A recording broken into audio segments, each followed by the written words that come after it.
ಸಮಸ್ತ ಶ್ರೀಶಂಕರ ವಾಹಿನಿಯ ವೀಕ್ಷಕರೇ, ತಾವೆಲ್ಲರೂ ಸಹ ಈ ಒಂದು ನೇರ ಪ್ರಸಾರವನ್ನು ನೋಡ್ತಾ ಇದ್ದೀರಾ. ಆ ಭಗವಂತನ ಆರಾಧನೆ ಹೇಗೆ ನಡೀತಾ ಇದೆ, ಆ ಯಜ್ಞಗಳಲ್ಲಿ ಆ ಯಜ್ಞೇಶ್ವರನ ಒಂದು ಆವಾಹನೆ ಹೇಗೆ ನಡೀತಾ ಇದೆ, ಆ ಯಜ್ಞೇಶ್ವರನಿಗೆ ಯಾವ ರೀತಿಯಾಗಿ ಆಹುತಿಗಳನ್ನು ಕೊಡ್ತಾ ಇದ್ದಾರೆ ಅನ್ನೋದನ್ನೆಲ್ಲ ಸಹ ತಾವು ನೋಡ್ತಾ ಇದ್ದೀರಾ. ಆದರೆ ಒಂದು ಕಾರ್ಯಕ್ರಮ ಮಾಡಬೇಕು ಅಂತ ಹೇಳಿದ್ರೆ, ಒಂದು ಕಾರ್ಯವನ್ನು ಮಾಡಬೇಕು ಅಂತ ಹೇಳಿದ್ರೆ ಅದಕ್ಕೂ ಮುಂಚೆ ಅದರ ತಯಾರಿ ಆಗೇ ಇರುತ್ತೆ. ಆ ತಯಾರಿಯನ್ನು ಯಾವ ರೀತಿಯಾಗಿ ಮಾಡ್ತಾ ಇರ್ತಾರೆ.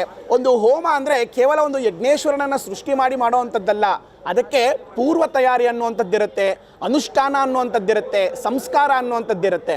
ಅದೇ ರೀತಿಯಾಗಿ ಈ ಒಂದು ಶ್ರೀಶಂಕರ ವಾಹಿನಿಯ ಪ್ರಸ್ತುತಿಯಲ್ಲಿ ಆಗುತ್ತಿರುವಂತಹ ಸ್ವಯಂವರ ಪಾರ್ವತಿ ಹೋಮ, ಗಂಧರ್ವರಾಜ ಹೋಮ, ಸರ್ಪ ಸಂಸ್ಕಾರದ ಸರ್ವ ನಿವಾರಣೆಗಾಗಿ ಆ ಸರ್ವ ವಿಧವಾದಂತಹ ದೋಷಗಳನ್ನು ನಿವಾರಣೆ ಮಾಡುವಂತಹ ಸರ್ಪ ಸಂಸ್ಕಾರದ ಹೋಮಗಳ ಒಂದು ಪೂರ್ವ ತಯಾರಿ ಹೇಗಿತ್ತು ಅಂದರೆ, ವೀಕ್ಷಕರೇ, ನಾವು ಯಾವುದೇ ಒಂದು ಗ್ರಹಚಾರಗಳನ್ನು ನಮ್ಮ ಒಂದು ಆಯಾರಿಕೆ ಆಗಲಿ, ಆರೋಗ್ಯ ಆಗಲಿ, ಅದೇ ರೀತಿಯಾಗಿ ಪೂಜಾ ಕೈಂಕರ್ಯಗಳಾಗಲಿ ಮಾಡಬೇಕಂದ್ರೆ ಆ ಗ್ರಹಗಳ ಒಂದು ಸಂಪೂರ್ಣ ಅನುಗ್ರಹ ನಮ್ಮ ಮೇಲೆ ಇರಬೇಕಂತೆ. ಆದರೆ ನಾವು ಯಾವುದೇ ಒಂದು ಜಾತಕ ತೋರಿಸ್ಬೇಕಂದ್ರೆ ನಮ್ಮ ಗ್ರಹಚಾರ ಹೇಗಿದೆ, ನಮ್ಮ ಆಚಾರಗಳ ಆ ಗ್ರಹ ಹೇಗಿದೆ, ಆ ಗ್ರಹದ ಒಂದು ವೀಕ್ಷಣೆ ನಮ್ಮ ರಾಶಿ ಮೇಲೆ, ನಮ್ಮ ನಕ್ಷತ್ರದ ಮೇಲೆ ಹೇಗಿದೆ ಅನ್ನುವಂಥದ್ದನ್ನು ವಿಚಾರಣೆ ಮಾಡೋಕ್ಕೆ ಹೋಗ್ತೀವಿ. ಯಾವುದೇ ಒಂದು ಚಿಕ್ಕ ಹೋಮ ಆಗಲಿ, ದೊಡ್ಡ ಹೋಮ ಆಗಲಿ, ನಾವು ಮೊದಲನೇದಾಗಿ ವಿನಾಯಕನ ಒಂದು ಪೂಜೆ ನಂತರ ಆ ಆದಿತ್ಯಾದಿ ನವಗ್ರಹಗಳನ್ನು ಸ್ಮರಿಸ್ತೇವೆ, ಆರಾಧಿಸ್ತೇವೆ. ಅದೇ ರೀತಿಯಾಗಿ ಈ ಒಂದು ದೊಡ್ಡ ಮಹಾಯಜ್ಞ ನಡೀತಾ ಇದೆ. ಈ ಒಂದು ಯಜ್ಞಕ್ಕೆ ಸಾಕ್ಷಾತ್ಕಾರವಾಗಿ ಆ ಗ್ರಹಗಳು ಇಲ್ಲಿ ಬರಲೇಬೇಕಲ್ವಾ, ಅವರ ಒಂದು ಉಪಸ್ಥಿತಿ ಇಲ್ಲಿ ಇರಲೇಬೇಕಲ್ವಾ.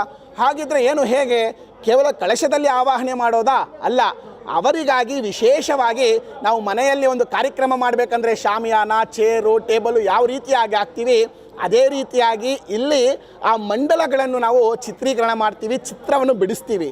ಆದರೆ ಆ ಮಂಡಲಗಳು ಸುಮ್ಮನೆ ಹಾಕುವಂಥದ್ದಲ್ಲ, ಕೇವಲ ಡ್ರಾಯಿಂಗ್ ಅಂತ ಅಲ್ಲ. ಆದರೆ ಶಾಸ್ತ್ರದಲ್ಲಿ ಯಾವ ರೀತಿಯಾಗಿ ಯಾವ ದಿಕ್ಕಿಗೆ ಯಾವ ಒಂದು ಕೋಣ ಬರಬೇಕು, ಯಾವ ಚೌಕಟ್ಟಿನಲ್ಲಿ ಆ ಗ್ರಹಗಳ ಒಂದು ಬಣ್ಣ ಬರಬೇಕು ಅನ್ನುವಂಥದ್ದನ್ನು ಶಾಸ್ತ್ರಗಳು ಸಂಪೂರ್ಣವಾಗಿ ಹೇಳಿದೆ.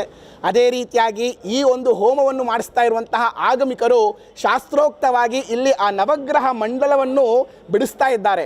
ಆ ನವಗ್ರಹ ಮಂಡಲಗಳು ಯಾವ ರೀತಿಯಾಗಿರಬೇಕು, ಯಾವ ಒಂದು ಮಂಡಲಕ್ಕೆ ಯಾವ ಒಂದು ಬಣ್ಣ ತುಂಬಬೇಕು ಅನ್ನುವಂಥದ್ದನ್ನು ನಮ್ಮ ಆಗಮಿಕರ ಬಳಿಯೇ ಕೇಳಿ ತಿಳಿಯೋಣ. ಆಗಮಿಕರೇ, ಇಲ್ಲಿ ತಾವು ಈ ನವಗ್ರಹದ ಒಂದು